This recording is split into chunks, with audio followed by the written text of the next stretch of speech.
మీరు సీరియస్ చెప్తాను, మీరు కనుక రౌడీలను కనుక మీరు ఎంకరేజ్ చేశారా, గుండాలని కనుక మీరు వెనకేసుకొచ్చారా, ఈ దేశాన్ని ఎవడు బాగు చేయలేడు. నేను చెప్తున్నాను, ఒక హోంమంత్రిని కూర్చొని ఇష్టారాజ్యంగా మాట్లాడుతూ ఉన్నాను. హోంమంత్రిని మాట్లాడుతున్నారు, మేకప్ వేసుకున్నావు, దాన్ని తీస్తే ఒక వాళ్ళు ఇచ్చిన చాలామంది నవ్వు వస్తాయేమో, నాకు నవ్వు రాలా. అంటే ఇంట్లో తిరిగే ఒక ఆడబిడ్డ పౌడర్ వేసుకోకూడదు, బొట్టు పెట్టుకోకూడదు, అలంకారాలు చేసుకోకూడదు. ఒకడంటే సరిపోదు దానికి. రేపు పొద్దున కాలేజీల్లో ఆ అన్నోడి ప్రేరణ తీసుకొని ఎవడో అప్పుడే కాలేజీకి వచ్చిన పిల్లని అంటాడు, ఎవడు ఆ ఆడపిల్లని అంటాడు, ఆడబిడ్డని. నా భయాలు అది. హోంమంత్రి న్యూస్ అనేసి వెళ్ళిపోతారు. దాని పర్యావసానం, దాని కాన్సిక్వెన్సెస్ ఎక్కడికి వస్తాయి మనం ఊహించలేము. అందుకని ఇవి మేము వెరీ వెరీ క్లియర్గా ఉన్నాను. నేను అలయన్స్ ప్రభుత్వం, లా అండ్ ఆర్డర్ నా చేతుల్లో లేదు. దురదృష్టం ఏంటంటే ఇలాంటి కొన్ని ఇన్సిడెంట్స్ జరిగినప్పుడు సడన్గా నేను గుర్తొస్తాను. ఇక్కడ కూడా కులం వస్తుంది. నేను కులాలను దాటి దేశం వైపు వెళ్దాం అనుకుంటే నా దురదృష్టం, దరిద్రం ఏంటంటే, ఈ పదం వాడుతాం, క్షమించాలి, నన్ను తిరిగి కుల చట్టంలోకి పట్టుకొస్తారు. ఒక దేశాన్ని ప్రేమించేవాడు, అందరూ బాగుండాలని కోరుకునేవాడు, వ్యవస్థలో బలోపేతం కావాలని కోరుకునేవాడిని అందరూ కలిసి చివరిన కులం అనే ఒక చిన్న దాంట్లో ఇరికిస్తారు. కాదు, నన్ను బంధించలేరు. అది అందరూ అర్థం చేసుకోవాలి. అంటే అందుకే నేను లా అండ్ ఆర్డర్, నేను ఇప్పుడు దాకా ఎస్ఐటీగా నేను ఇప్పుడు మాట్లాడా. ఒకసారి పిఠాపురంలో మాట్లాడా. నేను ఈరోజు మళ్ళీ కాకినాడ వేదిక చెప్తున్నా. I want entire Janasena party MLAs and MPs, entire Janasena party MPs and MLAs and ministers, raise your voice against any kind of law and order situations. బలంగా చెప్పండి. ఇది నేను కుటుంబ నాయకులందరికీ నేను చెప్పలేను కాబట్టి, అది నా పరిధిలో లేదు కాబట్టి నేను వారు చెప్పట్లేదు. కానీ నా పార్టీ నాయకులందరికీ, నా పార్టీకి సంబంధించిన మంత్రివర్గానికి, ఎంపీలకి, ఎమ్మెల్సీలకి మీకు చెప్తున్నాను, నేను అన్నిసార్లు నేను వెళ్ళి మాట్లాడను, మీరు మాట్లాడాలి. మీరు కూర్చోబెట్టి లా అండ్ ఆర్డర్ని మట్టుకు కూర్చోబెట్టి కులాలని రాజ్యంగా వాడుకుంటే మట్టుకు మీరు కామ్గా ఉంటే కుదరదు. నన్ను దయచేసి మీ అందరికీ చేతులెత్తి నమస్కరిస్తున్నా, కులానికి నన్ను దయచేసి పరిమితం చేయకండి. మీ అందరికి చేతులెత్తి దండం పెడుతున్నాను, ప్లీజ్, చేతులెత్తి దండం పెడుతున్నాను. దేశం బాగుండాలి, రాష్ట్రం బాగుండాలి, ప్రజలు బాగుండాలని కోరుకుంటే కూర్చోబెట్టి కులం అని చెప్పి ఎవడో క్రిమినల్ కులంలో కూర్చొని చేస్తే నన్ను ఏం చేయమంటారు? దానికి నేను బాధ్యత వహించాలా? దానికి ఒక 14 ఏళ్ళ ఒక ఆడబిడ్డను రేప్ చేసిన వాడిని కూర్చోబెట్టి నేను వెనకేసుకు రావాలా? సిగ్గుండక్కర్లా? వెనకేసుకొస్తాం ఇలాంటి వాళ్ళని? కనిపించట్లేదు. This a police case.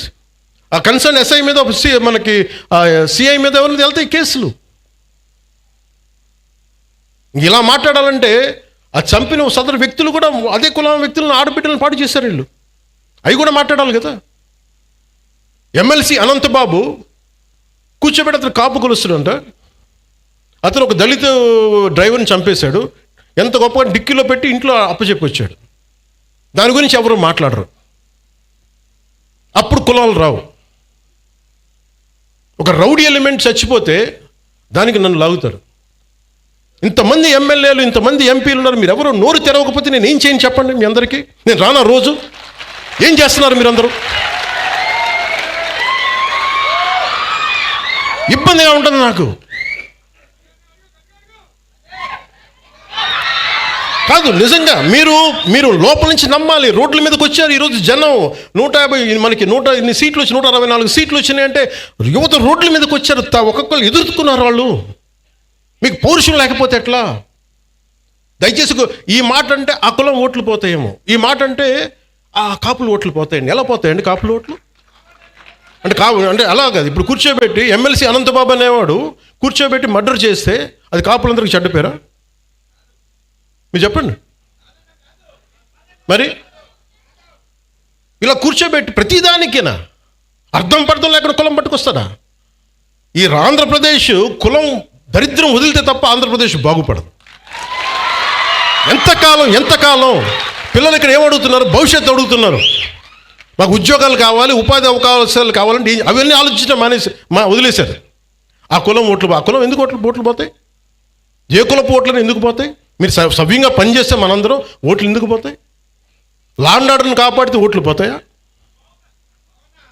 ఇదే చెప్పండి. మీరు మీ గొంతు తెలియాలి వీళ్ళకి. మీరు అందుకే నేను కూర్చోబెట్టి, అలా కాదు, మీకు కూర్చోబెట్టి భయపడతా ఉంటే ఎవడు పని చేయగలడు ఈ దేశంలో? నేను అంటే ఒక క్రిమినల్ యాక్ట్ జరిగినప్పుడు మనం ఏం చేయాలి? ఆ దుర్మార్గుడు ఎవడో చేసే పర్పెట్రేటర్ ఎవడో, విక్టిమ్ ఎవరో. విక్టిమ్కి హక్కులు ఉండవా ఈ దేశంలో? ఒక మానభంగానికి గురైన ఆడబిడ్డకి హక్కులు ఉండవా? అంటే మానభంగం చేసినోడికి హక్కులా ఈ దేశంలో? మానభంగానికి గురి కాబడ్డ హక్కులు ఉండవా? ఒక నిర్భయకు హక్కులు లేవా? అంటే నిర్భయ లాంటి 100 ఇన్సిడెంట్లు జరిగితే తప్ప మాట్లాడరు ఈ దేశంలో. ఒక ఆడబిడ్డను కూర్చోబెట్టి రోడ్డు మీద వెళ్తుంటే ఇలా చేయి పట్టుకుని లాగి చంప మీద కొట్టే సమాజం కాదా ఇది? కొట్టాలి. అప్పుడు కానీ మీకు ఇలాంటి ఇన్సిడెంట్ జరగవు. మీరు భయపడతా కూర్చుంటే మాకు సంబంధం లేదంటే ఎవరు రారు. మీరు ఎదుర్కోండి, బలంగా నిలబడండి, గొంతు ఎత్తండి. ఏ క్రిమినల్ ఎవడు గొంతు ఎత్తడానికి భయపడతాడు? ఎందుకంటే నాలాంటి వాళ్ళు మేము తెగించున్నాం ఇక్కడ ఈ నేల కోసం. అందుకని నేను చెప్తాను, మీరు you have to stand out sir. మీ అందరూ కూడా పదే చెప్తున్నాను సార్, మీ అందరికీ కూడా. రోడ్ల మీద simple civil dispute I want to tell, మీ అందరికీ చెప్తున్నా. పెద్ద పెంకి అనే గ్రామం ఉంది, మనం ఏమైనా ఇంటర్వ్యూలో కూడా చెప్పారు. మధ్యలో ఒక గ్రామం, ఒక 3000 ఇళ్ళు, మధ్యలో ఎస్సీ కులస్తులు ఉంటారు, ఆ చుట్టుపక్కలేమో బీసీ కులస్తులు, ఆ చుట్టుపక్కల మిగతా కులస్తులు ఉంటారు. ఎవరి కాళ్ళు గోడలు కట్టేసుకున్నారు. మీ మురుగు నీరు మా దగ్గరికి రాకూడదు, మీ నీరు మా దగ్గరికి రాకూడదు అని పెట్టేసుకుని ఫైనలీ ఒక సోషల్ కాన్ఫ్లిక్ట్ అయిపోయింది. దాన్ని ఎలాగైనా చేయాలి. నేను ఒక టిపికల్ రాజకీయ నాయకుని అయితే, మీరు ఎస్సీలని మీరు దూరం చేశారని బీసీలను అనాలి, బీసీలనేమో మీరు చెప్పి ఓసీలను అనాలి. నేను అవన్నీ ఏం చేయలే. It's a simple violation. అది పంచాయతీ చేసిన తప్పులు ఇవి.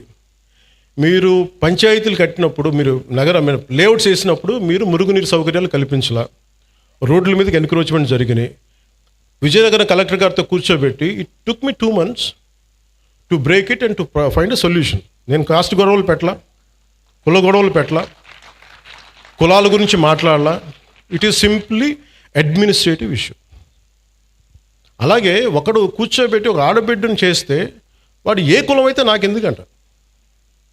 వాడికి శిక్ష పడాలా లేదా? పడాలి కదా. మరి శిక్ష ఎలా పడాలి? As per the norms of constitution, as per the law. Violation ఎందుకు చేస్తారు? ఎక్స్ట్రా జ్యుడిషియల్ సిచ్యువేషన్స్ ఎందుకు వస్తాయంటే మనం ఎవ్వరం కూడా దానికి స్పందించకపోతే. రాజకీయ నాయకులు కొంతమంది వచ్చి ఈ బిడ్డకి ఇలా అయిపోయింది, ఆ కుల బిడ్డకి అయిపోయింది అంటే మిగతా వాళ్ళు మనుషులు గారా? ఇదే దిశ కేసులో ఇదే పెద్ద మనిషి అసెంబ్లీలో కూర్చొని చాలా కరెక్ట్గా చేశారని తెలంగాణ ప్రభుత్వం ఈ పెద్ద మనిషి ఎంకరేజ్ చేస్తాడు, మళ్ళీ చప్పట్లు కొడతాడు. మళ్ళీ అదే పెద్ద మనిషి ఎంత హిపోక్రసీ అంటే మళ్ళీ ఇక్కడికి వచ్చి మళ్ళీ కులం కూడా లేవెత్తాడు. సవాళ్ళు వేస్తే కానీ వాళ్ళకి సంతోషం రాదు, అది సమస్య. అంటే మీరు ఇది ఎందుకు చెప్తా అంటే, మనం ఏదో ఒక పంచ్ డైలాగ్ వేయటానికి కాదు. నేను అంటుంది ఏంటంటే, మీరు క్రిమినాలిటీ ఇక్కడ ఇంతమంది